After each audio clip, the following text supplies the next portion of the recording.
سورہ حدید کا 5واں حصہ یہ بھی 5 آیات پر مشتمل ہے، اور ان میں سے جو سب سے پہلی آیت ہے وہ بھی میرے نزدیک اس سورہ مبارکہ کی عظیم ترین آیات میں سے ہے۔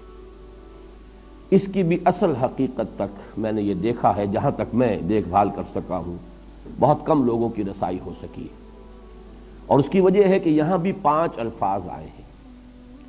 اور وہ 5 الفاظ جس ترتیب کے ساتھ آئے ہیں اس میں جو حکمت مضمر ہے اس کی طرف توجہ نہیں کی گئی۔ یہ مضمون کہ دنیا کی زندگی جو ہے کھیل ہے، تماشا ہے، اور یہ دھوکے کی ٹٹی ہے، اس اعتبار سے کہ اگر دنیا مطلوب و مقصود بن جائے اور آخرت سے غافل کر دے فَمَا الْحَيَاةُ الدُّنْيَا إِلَّا مَتَاعُ الْغُرُورِ، دنیا کی زندگی پھر دھوکے کا سامان ہے، دھوکے کے سامان کے سوا کچھ نہیں۔ آپ کو اپنی اصل منزل، اپنا اصل گھر، اپنا اصل وطن بھول گیا۔ کوئی شخص آ کر کسی غریب الوطنی کی کیفیت میں کسی جگہ گیا ہے حالت مساورت میں اور اپنا گھر بھول جائے تو معلوم ہوا کہ وہ بہت ہی بد نصیب ہے۔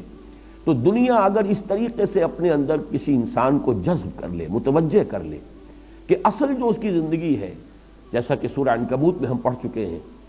کہ دنیا کی زندگی تو وَمَا هَٰذِهِ الْحَيَاةُ الدُّنْيَا إِلَّا لَهْوٌ وَلَعِبٌ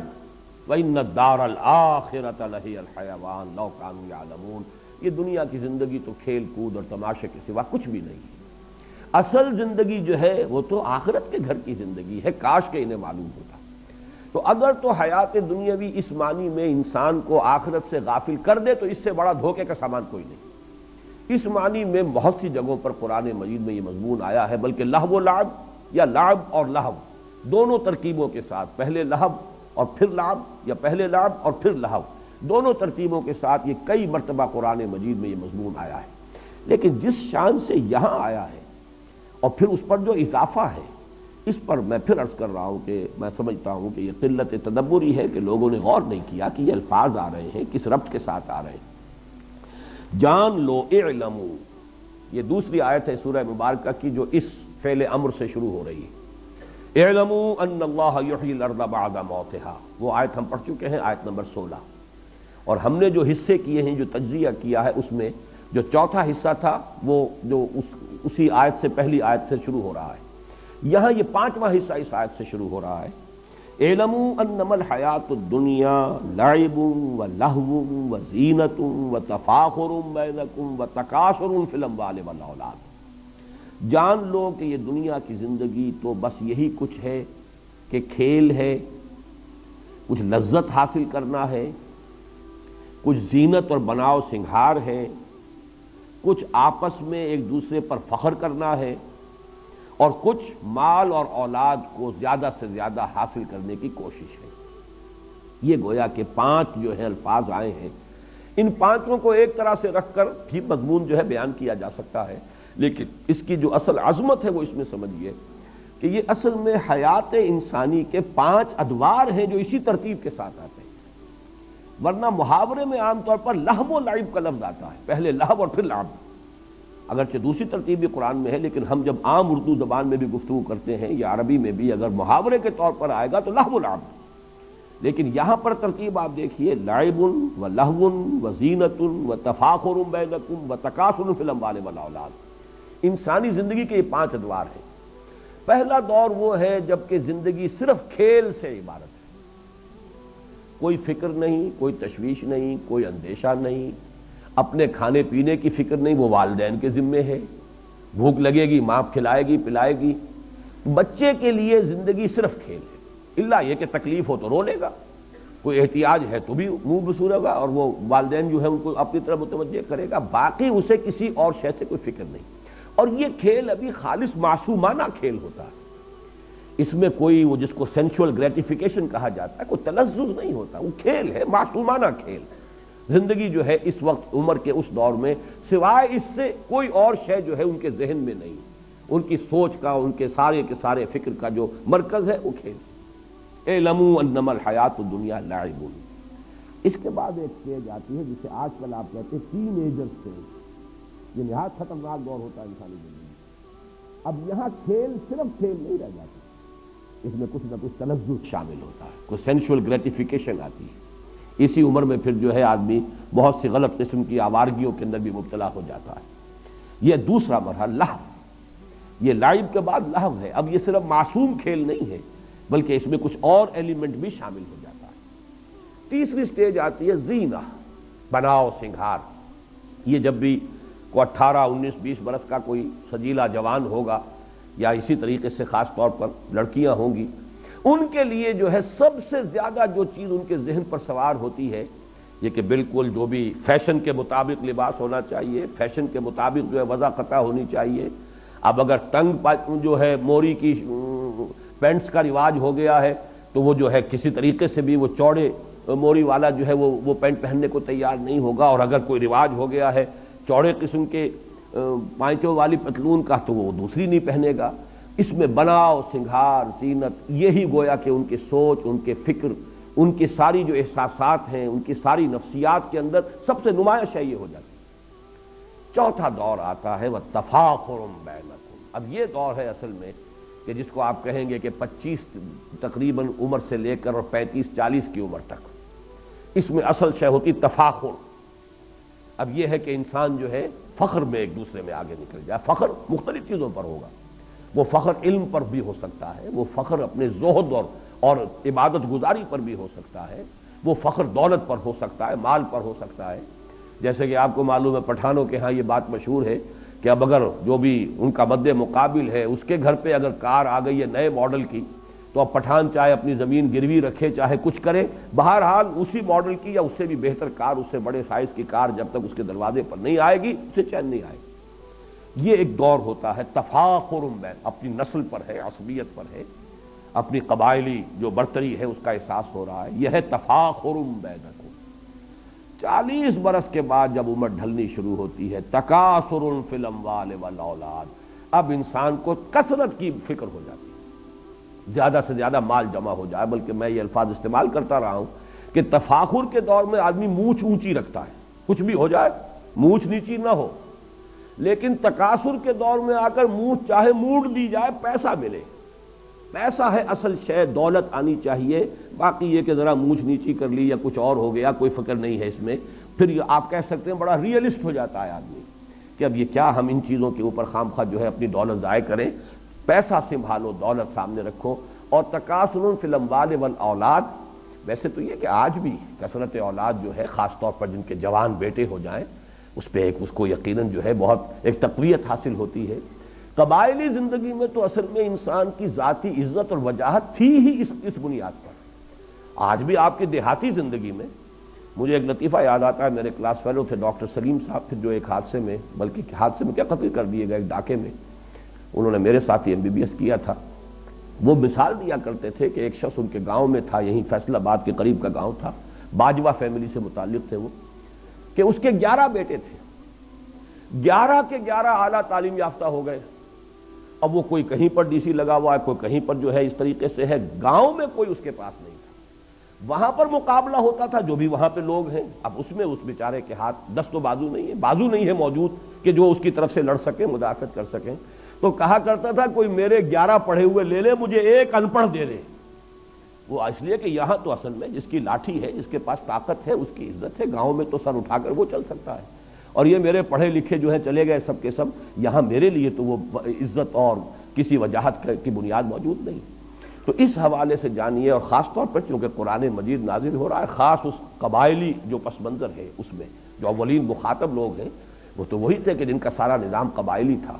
تو تکاثر فی الاموال والاولاد، یہ میں نے اتنی وضاحت اس لیے کی ہے کہ آج کی دنیا میں تو برتھ کنٹرول اور فیملی پلاننگ کا معاملہ ہے،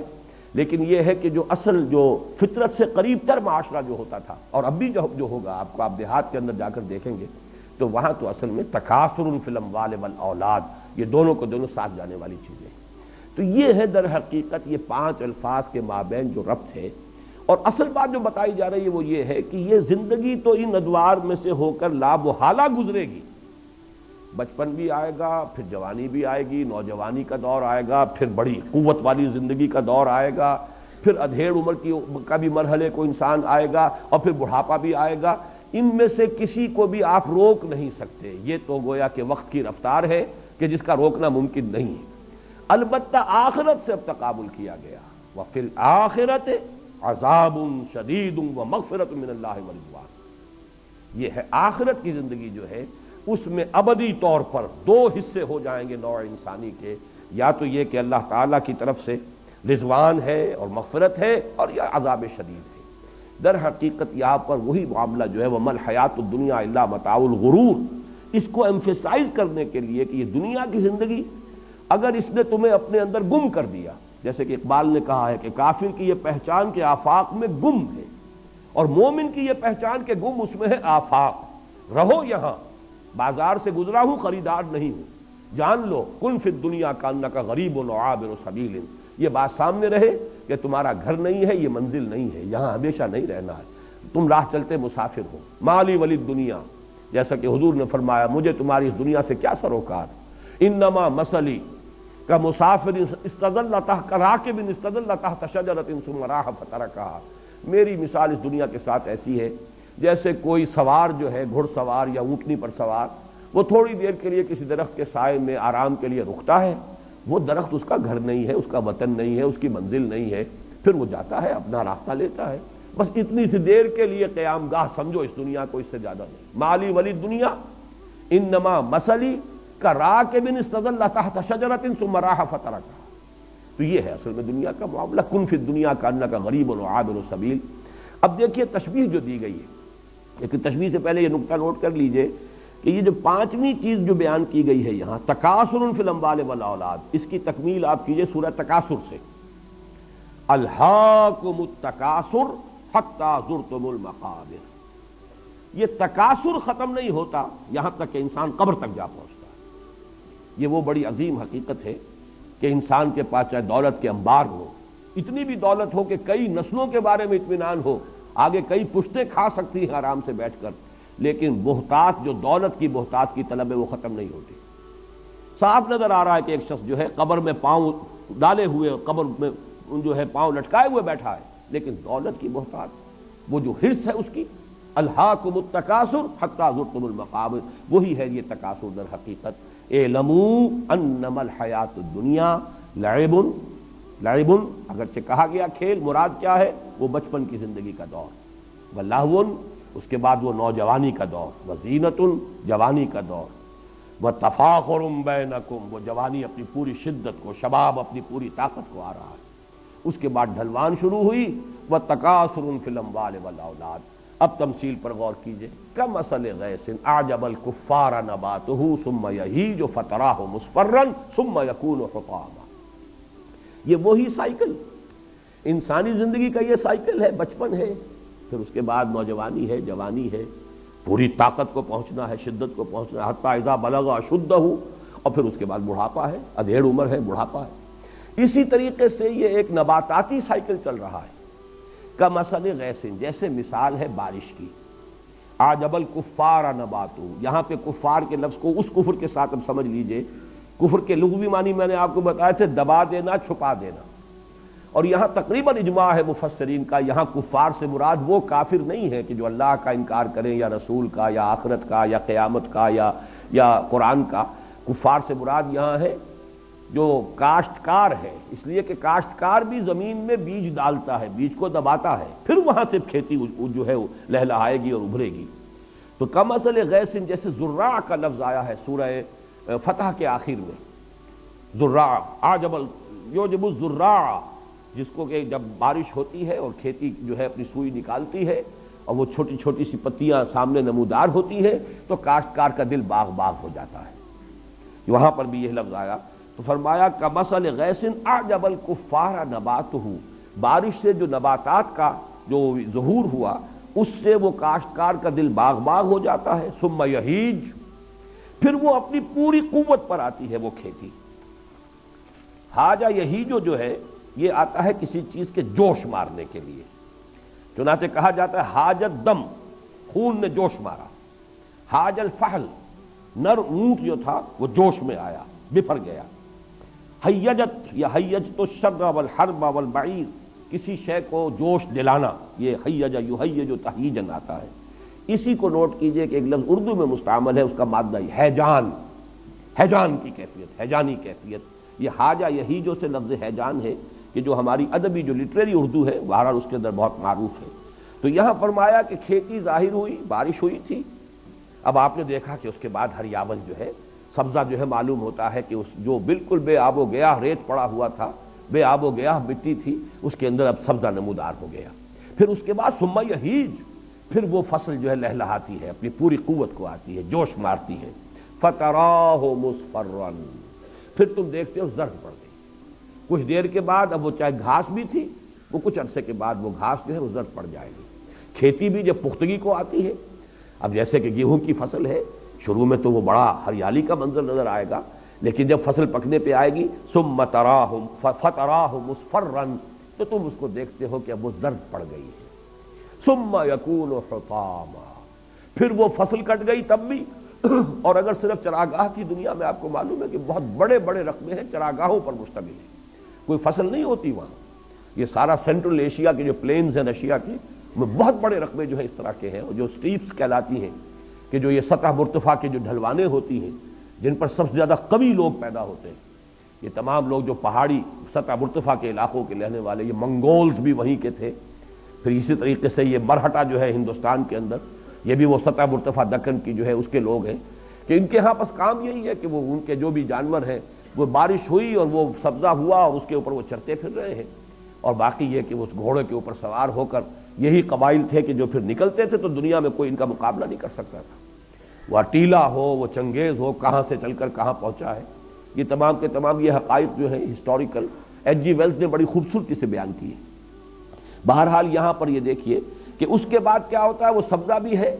تو پھر کچھ عرصے کے بعد وہ دھوپ کی وجہ سے وہ جل جائے گا، زرد ہو جائے گا، اور وہ بھربھرا سا ہو کر پھر وہ پاؤں تلے روند آ جائے گا، اور کچھ عرصے کے بعد مٹی ہو کر مٹی میں مل جائے گا، پھر اس کا کوئی وجود ہی نہیں ہوگا۔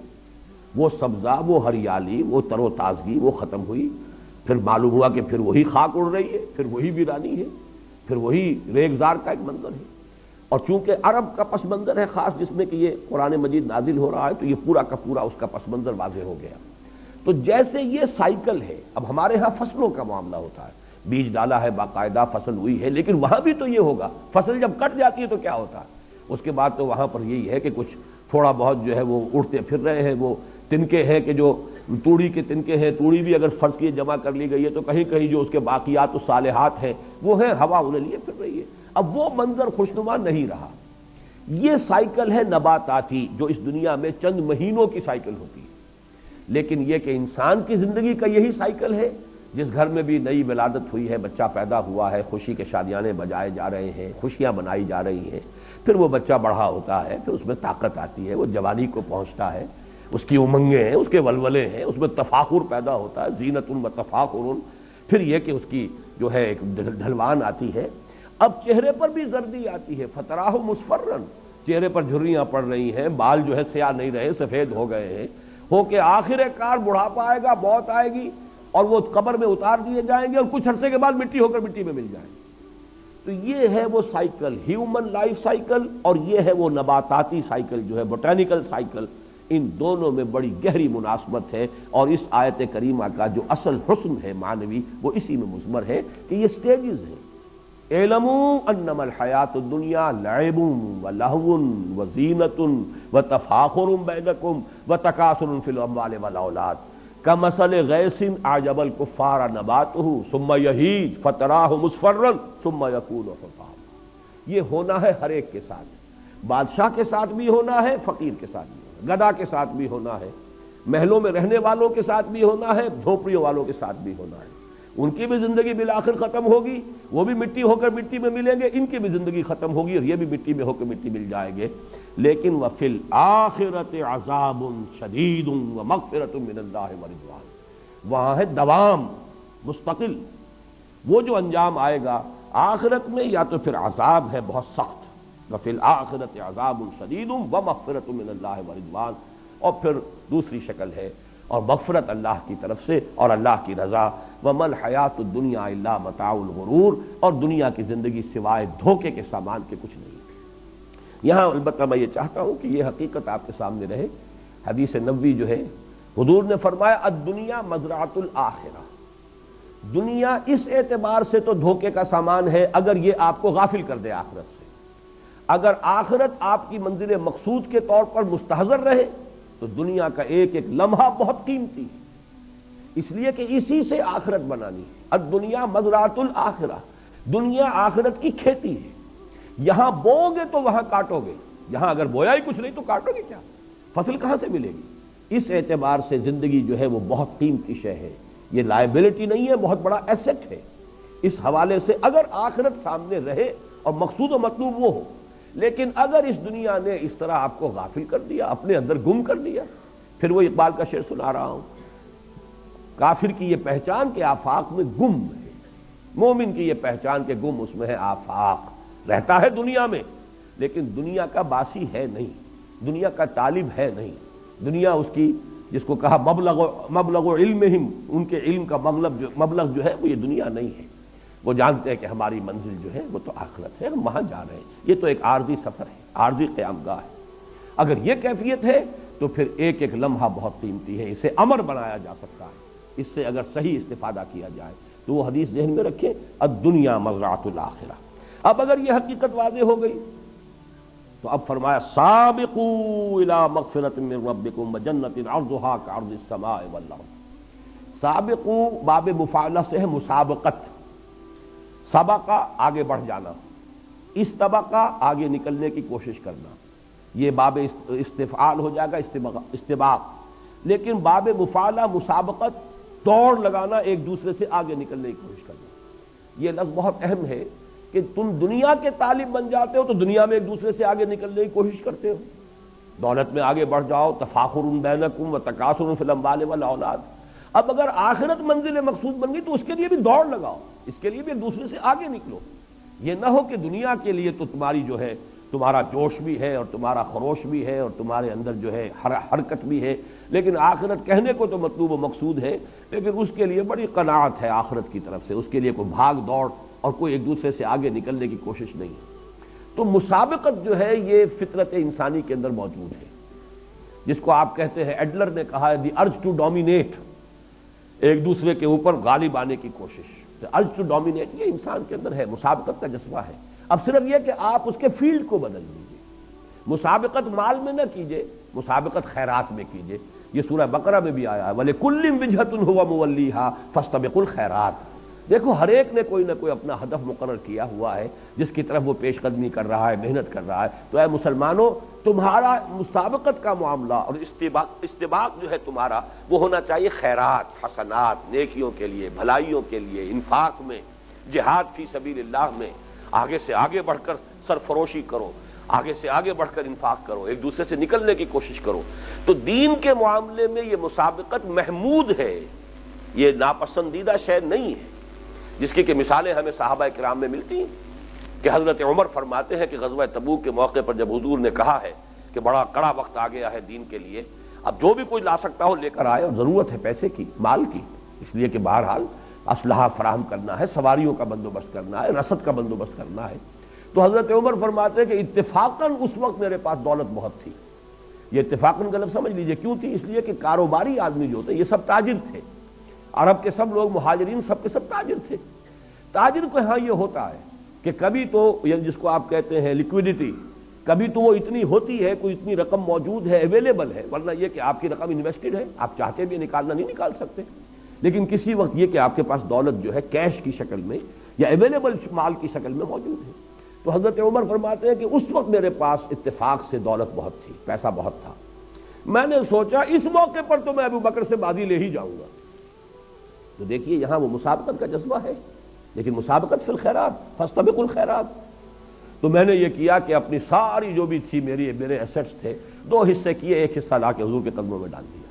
اب منتظریں دیکھیں آج کیا ہوتا ہے، استباق تو ہو رہا ہے، مسابقت تو ہو رہی ہے۔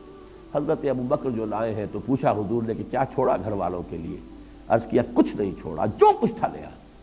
تو حضرت عمر فرماتے، اب دیکھیے یہاں پر کوانٹٹی کا ایلیمنٹ نہیں آئے گا، جو کچھ تھا لے آئے، چاہے وہ کم ہو، اس کی کوئی ہمیں اس کی تفصیل نہیں معلوم کہ کتنا کچھ لائے تھے اور حضرت عمر کتنا لائے تھے، لیکن وہ جتنا بھی لائے تھے وہ کل کا کل تھا، اور حضرت عمر جتنا بھی لائے تھے وہ نصف تھا، نصف تو نصف رہے گا، کل کے برابر نہیں ہو سکتا۔ تو حضرت عمر فرماتے اس روز میں نے جان لیا کہ ابو بکر سے آگے بڑھنا ممکن نہیں ہے، رضی اللہ تعالی عنہما۔ تو یہ ہے اصل میں فاستبقوا الخیرات، سابقوا، دوڑو، آگے نکلو۔ اور اس کی بڑی پیاری حدیث بھی موجود ہے، حضور نے فرمایا دیکھو دنیا میں اس کو دیکھا کرو جو تم سے پیچھے ہو، اور دین میں اس پر نگاہ رکھو جو تم سے آگے ہو، اس لیے کہ جو آگے ہے دین میں اس کو دیکھو گے تمہارے اندر بھی جذبہ ابھرے گا، یہ اگر اتنی کچھ کر رہا ہے میں بھی کر سکتا ہوں، میری ہی طرح کا انسان ہے۔ اور اگر جو پیچھے ہے دین میں اس کو دیکھو گے تو سمجھو گے میں جو کر رہا ہوں بہت کر رہا ہوں، اس لیے کہ اس نے تو یہ بھی نہیں کیا، میں نے تو یہ کچھ تو کر لیا، تو اس سے آپ کی ترقی رک جائے گی۔ دنیا میں اگر آگے والے کو دیکھیں گے تو آپ میں جذبہ ابھرے گا کہ آپ دنیا کمانے کے لیے اور مزید محنت کریں، پیچھے والے کو دیکھیں گے تو قناعت پیدا ہوگی۔ تو دنیا کے لیے قناعت چاہیے، اب اس کا بھی تو گزارا ہو رہا ہے، اس کے بغیر بھی تو کام چل رہا ہے، آخر وہ بھی اسی دنیا میں رہ رہا ہے، تو کیا ضروری ہے؟ جیسے کہ مرزا عبد القادر بے دل کا شعر ہے، بڑا پیارا شعر ہے کہ ہرس قانے نیست بے دل ورنہ درکار حیات آنچما درکار داریم اکثرس درکار نیست۔ یہ تو ہماری ہرس ہے کہ یہ بھی ہو وہ بھی ہو، یہ بھی ضرورت ہے اس کی بھی ضرورت ہے، ورنہ واقعہ یہ ہے کہ ہم جن چیزوں کو سمجھتے ہیں کہ یہ لازمی ہے زندگی گزارنے کے لیے، ان کی اکثریت ایسی چیزیں ہیں کہ جو اکثرش درکار نیست، وہ حقیقت میں درکار نہیں ہوتی۔ تو دنیا میں اس کو دیکھو جو تم سے پیچھے ہے، تاکہ جو بھی تمہیں حاصل ہے اس پہ قناعت پیدا ہو، شکر ادا کرو اللہ کا، اور دین میں اس کو دیکھو جو تم سے آگے ہے، تاکہ تمہارے اندر بھی آگے بڑھنے کا جذبہ پیدا ہو۔ سابقوا الی مغفرۃ من ربکم وجنۃ عرضھا کعرض السماء والارض، اس جنت کے حصول کے لیے دوڑ لگاؤ جس کا پھیلاؤ، جس کی پہنائی آسمان اور زمین جتنی ہے۔ چنانچہ ایک دوسرے مقام پر یہ بھی آیا ہے وسارعوا، لفظ سارعوا وہاں آیا مصارعت، یہ سورہ آل عمران کی آیت نمبر 133 ہے۔ سارعوا الی مغفرۃ من ربکم وجنۃ عرضھا السماوات والارض، یہاں جو لفظ عرض آیا ہے ان دونوں آیات میں، وہ ایک تو ہم لفظ عرض استعمال کرتے ہیں طول کے مقابلے میں، طول اور ہے، عرض کم ہوتا ہے، طول زیادہ ہوتا ہے، لیکن عربی زبان میں جو عرض کا لفظ آتا ہے وہ کسی شے کی وسعت کے لیے، مجرد وسعت کو ظاہر کرنے کے لیے۔ قرآن مجید میں کس مقام پر ہے یہ تو میرے ذہن میں نہیں ہے، ذو دعائن عریض، یعنی جب انسان کو کوئی تکلیف آتی ہے تو بڑی لمبی چوڑی دعائیں مانگنی شروع کر دیتا ہے، وہاں پہ کوئی طول کا لفظ علیحدہ نہیں آیا ہے، لمبی چوڑی دعائیں، ذو دعائن عریض، بڑی لمبی لمبی چوڑی چوڑی دعائیں مانگتا ہے انسان، اور جب ہماری طرف سے نعمت مل جاتی ہے تو ہمیں بھول جاتا ہے، یہ یاد ہی نہیں رہتا کہ کبھی وہ ہمیں پکارتا بھی تھا، کبھی ہم سے دعائیں بھی کرتا تھا۔ احتیاج میں آدمی ہوتا ہے اللہ کو پکارتا ہے۔ تو یہاں عرض سے مراد ہے کہ جنت کا تم تصور کر ہی نہیں سکتے، اور میں نے بالکل شروع میں اس سورہ مبارکہ کے درس کے دن میں عرض کیا تھا کہ چونکہ قرآن مجید سائنس کی اصطلاحات، فلسفے کی اصطلاحات استعمال نہیں کرتا،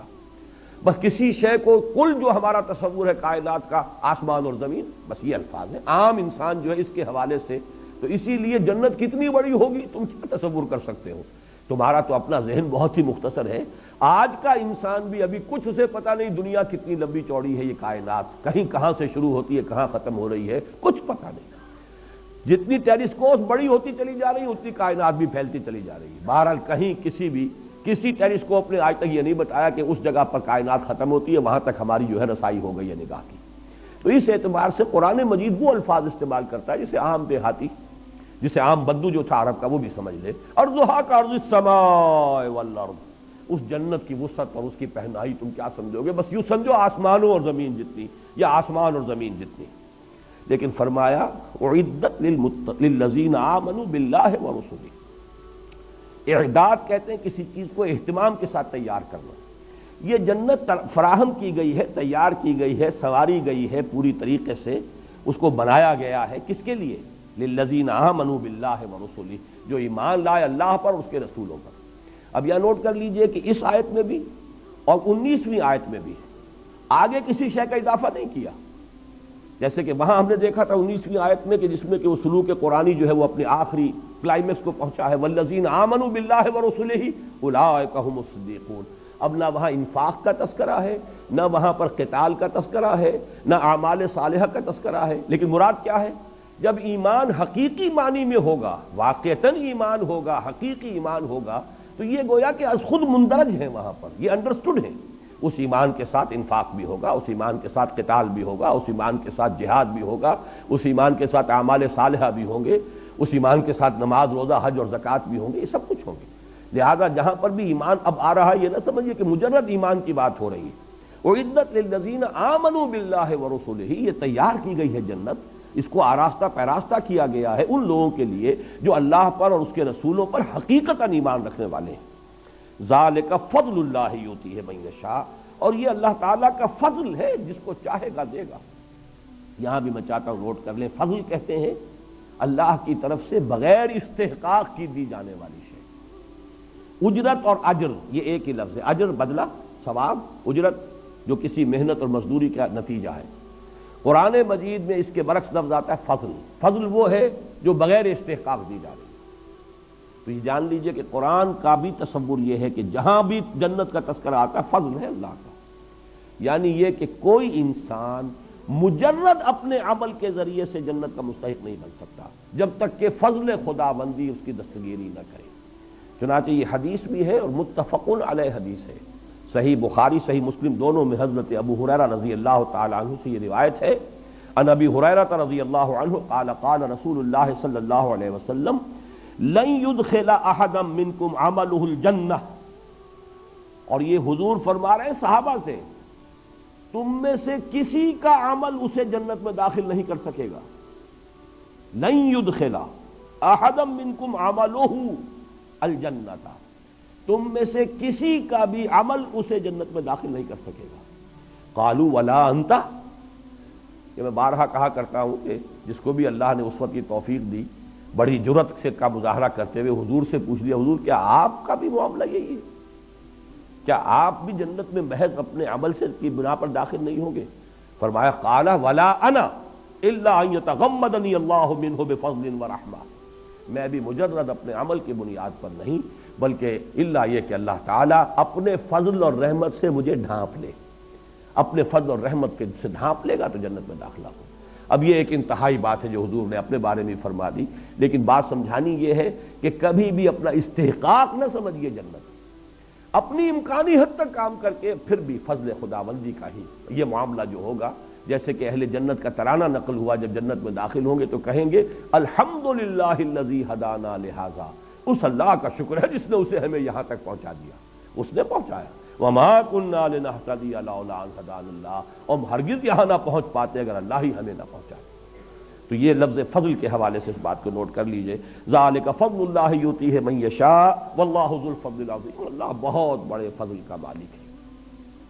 اب اس کے بعد جو آیات ہیں اگرچہ تعداد میں کئی ہیں لیکن مجھے ابھی اس کو بیان کرنا ہے، یہ ایک مضمون ہے جو اس سے پہلے سورہ تغابن میں بڑی وضاحت سے آ چکا ہے۔ یہاں اگرچہ لفظاً زیادہ تفصیل ہے، وہاں معنن کم الفاظ میں یہ بات آ چکی ہے، تفصیل میں وہاں بیان کر چکا ہوں۔ اس دنیا کی زندگی میں انسان بہت متاثر ہوتا ہے حوادث، آفات جو ہے سماوی بھی ہوتے ہیں، بڑے پیمانے پر آ جاتے ہیں، بڑا زلزلہ آ گیا، ہزاروں انسان جو ہے اس میں ختم ہو گئے، مکان دھس گئے، یا سیلاب آ گیا جو ہمارے ہاں پچھلے دنوں بھی آیا تھا، کتنے لوگ ہیں اس سیلاب کے اندر گھر گھروندے بہہ گئے، گھر ختم ہو گئے، لوگ ڈوب گئے، فصلیں کتنی بڑے بڑے رقبے کے اوپر کھڑی ہوئی تباہ و برباد ہو گئی، یا کسی انسان کے اپنے اندر کوئی بیماری آ گئی اچانک، بیٹھے بٹھائے کوئی خیال ہی نہیں تھا، معلوم ہوا کینسر ہے، معلوم ہوا کہ یہ تو فلاں چیز ہے، ہارٹ جو ہے اتنے پرسنٹ بلاکڈ ہے۔ تو یہ ساری چیزیں اچانک آتی ہیں انسان پر۔ تو حوادث چاہے وہ ذاتی طور پر آ رہے ہوں، بیٹھے بٹھائے کوئی انسان کسی مقدمے میں پھنس گیا ہے، خواہ ایسے ہی لوگ لپٹ جاتے ہیں بغیر کسی اس کے کہ کوئی ان کا اپنا ارادہ ہو، اور یہ کہ اس کی وجہ سے پریشانی ہو رہی ہے۔ تو ما صاب من مصیبت فی الارض ولا فی انفسکم، نہیں نازل ہوتی کوئی نازل ہونے والی، لفظ مصیبہ جو ہے یہ تو نازل ہونے والی شے، پڑھنے والی شے، اصابہ یصیبو، اصابہ یصیبو سے مصیبن، یہ گویا کہ اس میں فاعل ہے، مصیبت مؤنث ہو گیا، پڑھنے والی شے، جو بھی کیفیت مجھ پر یا آپ پر وارد ہوتی ہے، چاہے وہ اچھی ہو، چاہے بری ہو، چاہے تکلیف دہ ہو، چاہے مسرت بخش ہو، جہاں تک لغوی تعلق ہے اس لفظ کا وہ ساری چیزیں اس میں شامل ہو جائیں گی۔ تمام حوادث، تمام واقعات جو بھی ہم پر کیفیات وارد ہوتی ہیں وہ سب کی سب اس میں آ جائیں گی۔ لیکن عام طور پر یہ لفظ جو ہے استعمال ہوتا ہے تکلیف دہ چیزوں کے لیے، ناگوار چیزوں کے لیے، ناپسندیدہ چیزوں کے لیے۔ ما اصاب من مصیبت فی الارض ولا فی انفسکم، یہاں تفصیل کر دی گئی۔ مصیبتیں دو قسم کی ہیں، یا تو زمین میں نازل ہوئی، بڑے پیمانے پر ہوئی، سماوی یا آفاقی کوئی مصیبت آئی ہے، ولا فی انفسکم، نہ تمہاری اپنی جانوں میں کوئی تکلیف ہے، بیماری ہے، کوئی اور عارضہ ہے، کوئی حادثہ ہو گیا ہے، اس میں آدمی کا کوئی عضو جو ہے وہ کٹ گیا ہے، کوئی اور مسئلہ ہوا ہے۔ الا فی کتاب من قبل ان نبرأھا، مگر یہ کہ وہ ایک کتاب میں موجود ہے اس سے پہلے کہ ہم اسے ظاہر کریں، ہم اس کو وجود میں لائیں، ہم اس کو خلعت وجود سے سرفراز کریں۔ اب چونکہ فلسفہ وجود سے متعلق بحث ہم کر چکے ہیں پہلے حصے میں بہت زیادہ، تو یہاں میں چاہتا ہوں کہ ذرا یہ نبرا کے حوالے سے بھی بات سمجھ لیں۔ اللہ تعالیٰ کا ایک اسم گرامی ہے الباری، الخالق الباری المصور۔ وہ جو گلدستہ قرآن مجید میں 16-17 اسماء جو ایک جگہ آئے ہیں 3 آیات میں، اسی میں یہ الباری بھی آیا ہے۔ تیسری آیت کے اندر پھر یہ هو اللہ الخالق الباری المصور لہ الاسماء الحسنی، تو اللہ تعالیٰ کی یہ شان ہے کہ وہ باری ہے۔ باری کے معنی کیا ہے؟ عام طور پر جب خالق کے ساتھ لفظ باری آتا ہے تو اکثر لوگوں نے اس کا یہ نقشہ پیش کیا ہے کہ خلق کہتے ہیں ذہنی طور پر کسی شے کی منصوبہ بندی، نقشہ بنا دینا، اور پھر یہ کہ باری ہے پھر اس کو پوری طریقے سے ظاہر ایک شکل جو ہے اس کو عطا کر دینا، اور یہ ہوتا ہے ہر ہماری انسانی تخلیق میں بھی یہ ہوگا۔ کوئی مصور ہے، اس کے ذہن میں پہلے خاکہ بن جاتا ہے، پھر وہ اسے صفحہ کرتاس پر لاتا ہے یا جو بھی اس کا کینوس ہے اس کے اوپر اس کو اتارتا ہے۔ کوئی موجد ہے، اس کے ذہن میں پہلے ایجاد کا نقشہ وجود میں آ جاتا ہے، پھر وہ عملاً جو ہے اس کا خروج جو ہے باہر ہوتا ہے۔ اور باری کے لفظ میں یہ اصولی طور پر یہ بات موجود ہے، برا یبرؤ، کسی شے سے علیحدہ ہو جانا، میں تم سے بری ہوں، برات، تبرع، یہ سب کی سب چیزیں کیا ہیں؟ علیحدہ ہو جانا۔ تو در حقیقت اللہ تعالیٰ کی تخلیق کے بارے میں بھی فلاسفہ نے اس کے یہ 2 مراحل بیان کیے ہیں کہ ایک ہے کسی شے کا وجود علمی جو اللہ کے اپنے علم میں تھا، شے ہمیشہ سے تھی، وہ اللہ کے علم میں تھی، اس کا خارجی وجود نہیں تھا، اب وہ وجود میں آئی ہے خارجی طور پر، تو یہ ہے برا یبرؤ، اور اس کے حوالے سے اللہ تعالیٰ باری ہے۔ جو بھی حوادث اس کائنات میں آنے والے ہیں علم خداوندی میں تو پہلے سے موجود ہیں، وہ عالم ما کان ما یکون ہے، جو ہونے والا ہے جو ہوا ہے سب اس کے علم میں ہے۔ تو اس کا گویا کہ جہاں تک وجود علمی کا تعلق ہے وہ تو ہر شے ہمیشہ سے ہے، اللہ کی ذات کے ساتھ اس کا علم، جیسے اللہ کی ذات قدیم ہے ایسے ہی اس کی صفات قدیم ہے، تو اس کا علم بھی قدیم ہے۔ ہر شے کا ایک وجود علمی جو ہے وہ اللہ کی ذات کے ساتھ پہلے سے قائم تھا، اس کو کہا گیا الا فی کتاب۔ کتاب سے مراد ہے اللہ تعالیٰ کا علم، تو اللہ کے علم میں وہ شے پہلے سے موجود تھی، پھر من قبل ان نبرأہا، اب گویا کہ یہ وہاں سے ظاہر ہو رہی ہے۔ اس کو اگر ذرا اس پر بہت زیادہ قیاس تو نہ کیجیے گا، علامہ اقبال کا ایک بہت اونچا شعر ہے، وہ میں آپ کو سنا رہا ہوں۔ بضمیرت آرمیدم تو بجوش خود نمائی، بکنارہ برفگندی در آب دار خود را۔ اے اللہ میں تو تیرے اندر، تیرے وجود کے اندر بڑے آرام سے تھا۔ کیا مانی؟ میں علامہ اقبال جو 1877 میں پیدا ہوئے، یا اس سے 9 مہینے پہلے وہ والدہ محترمہ کے رحم کے اندر ان کا جو بھی استقرار حمل ہوا، اس سے لاکھوں کروڑوں برس پہلے بھی تو ان کا وجود اللہ کے علم میں تو تھا نا، کیا اللہ کو معلوم نہیں تھا؟ تو وجود جو ہے اس اعتبار سے وجود علمی جو ہے میرا،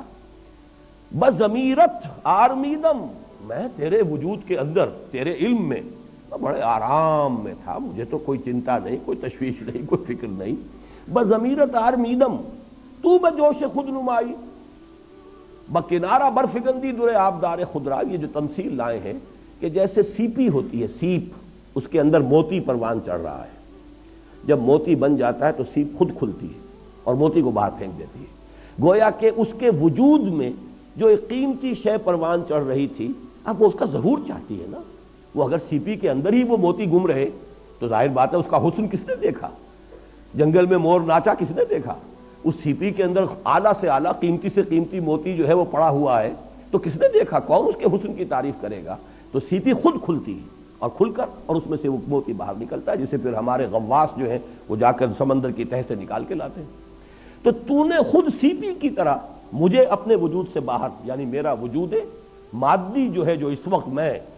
شیخ محمد اقبال، علامہ ڈاکٹر شیخ محمد اقبال ولد شیخ نور محمد کے نام سے جو میں اس دنیا میں اس وقت ہوں، تو یہ تو اصل میں تو نے اپنی خلاقی کے ظہور کے لیے اس کائنات کو پیدا کیا۔ جیسے کہ وہ حدیث ہے کہ کنت کنزا مخفیا فاحببت ان اعرف فخلقت الخلق۔ تو اس طریقے سے اس پورے فلسفے کو سمجھ لیجئے۔ لفظ برا کے حوالے سے یہ پوری حقیقت واضح ہو جائے گی۔ بدقسمتی سے ان چیزوں پر غور کا حق ادا نہیں کیا گیا۔ تو من قبل ان نبراہا، اس سے پہلے کہ ہم اسے ظاہر کریں، اسے وجود بخشیں، یہ تمام چیزیں ہمارے علم قدیم میں موجود تھیں. ان ذالک علی اللہ یسیر، یہ تمہیں تو بڑی مشکل بات معلوم ہوگی کہ ساری چیزیں ہی کسی کے علم میں ہوں، لیکن تم اللہ کی صفت، جیسے اللہ کے وجود اور ذات کو نہیں سمجھ سکتے، اس کی صفات کو بھی نہیں جان سکتے. واقعہ یہ ہے، جیسا کہ میں شروع میں عرض کر چکا ہوں، صفات کی کیفیت اور کمیت دونوں ہمارے احاطہ ذہنی سے خارج ہے. ان ذالک علی اللہ یسیر، یہ اللہ کی بات ہو رہی ہے، تمہاری بات نہیں ہو رہی. یہ اللہ پر بہت آسان ہے. لیکن لا تاسوا علی ما فاتکم، نتیجہ یہ ہے جو نکالنا ہے، تاکہ تم افسوس نہ کیا کرو اس پر جو تمہارے ہاتھ سے جاتا رہے. یہ اللہ کی طرف سے حوادث آتے ہیں امتحان کے لیے. تکلیف آ جائے صبر کرو، اللہ کچھ دے دے اس کا شکر ادا کرو. لیکن لا تاسوا علی ما فاتکم، یہ نہیں فاتا فوت ہو جانا، یہ تو اردو میں بھی مستعمل ہے. اب فوت ہونا اس معنی میں کوئی موقع تھا ہاتھ سے نکل گیا، کوئی اور شے تھی آپ کے ہاتھ سے جاتی رہی، کوئی آپ کا عزیز فوت ہو گیا، کوئی بچہ ہے آپ کے سامنے دم توڑ رہا ہے اور آپ بہرحال اس کو کچھ نہیں کہہ سکتے. وَنَحْنُ أَقْرَبُ إِلَيْهِ مِنْكُمْ وَلَٰكِن لَا تُبْصِرُونَ، تمہاری نگاہوں کے سامنے ہم لے جاتے ہیں تمہارے محبوبوں کو اور تم کچھ نہیں کر سکتے، دیکھ رہے ہوتے ہو. تو یہ ہے کہ یہ فوت کوئی ہو جائے تو اس پر بھی افسوس نہ کیا کرو. اللہ کی طرف گئی کہاں ہے وہ شے؟ اسی کائنات میں ہے، حالت تبدیل ہوئی ہے، اللہ نے تمہارے امتحان کے لیے ایک صورت پیدا کر دی ہے. لیکن لا تاسوا علی ما فاتکم ولا تفرحوا بما آتاکم، جو کچھ اللہ دے دے اس پر اترایا نہ کرو، اس لیے کہ یہ بھی امتحان کے لیے ہے، یہ بھی بغرض آزمائش ہے. دولت دی ہے تو حساب بھی تو دینا ہوگا. جس کے پاس دولت زیادہ ہے اس کا حساب بہت بھاری ہو جائے گا. جیسے کہ آج کل انکم ٹیکس کے معاملات ہوتے ہیں، زیادہ دولت مندوں کو زیادہ فکر ہوگی انکم ٹیکس کی. اب جن کا جو ہے گزران جو بھی ہے وہ ہینڈ ٹو ماؤتھ جسے آپ کہتے ہیں، ان سے کیا سروکار ہے کسی انکم ٹیکس انسپیکٹر کو یا آفیسر کو؟ تو معلوم ہے کہ وہاں جب حساب دینا ہوگا تو وہاں بلا پتہ چلے گا کہ دنیا کا ایک ایک پیسہ جو ہے، اسی لیے بیلنس شیٹس جب بنتی ہیں تو کیپٹل کو لائبلٹیز کے کھاتے میں ڈالتے ہیں. یہ لائبلٹی ہے، you have to account for it. تمہیں بتانا ہوگا کہ تمہارے پاس یہ سرمایہ تھا، تم نے کیا کیا ہے. تو یہ تو وہ جو 5 سوال بتائے گئے ہیں، لن تزول قدم ابن آدم حتی یسأل عن 5 عن عمرہ فیما افناہ وعن شبابہ فیما ابلاہ وعن مالہ من این اکتسبہ وفیما انفقہ وعما عمل فیما علم. تو معلوم ہوا جو چیز اللہ دے دے اس پر اتراؤ نہ، جو اللہ چھین لے اس پر غم نہ کرو، افسوس نہ کرو. مومن کی کیفیت وہ ہونی چاہیے جسے سورہ تغابن میں کہا گیا ما اصاب من مصیبت الا باذن اللہ ومن یؤمن باللہ یہد قلبہ. جو اللہ پر ایمان رکھتا ہے اللہ اس کے دل کو ہدایت دے دیتا ہے. کس بات کی؟ تسلیم و رضا کی. اللہ کی مرضی یہ تھی، اللہ کا فیصلہ تھا، اسی میں میرے لیے خیر ہوگا، چاہے وہ خیر مجھے نظر آئے یا نہ آئے. بارک اللہ لی ولکم فی القرآن العظیم ونفعنی وإیاکم بالآیات والذکر الحکیم.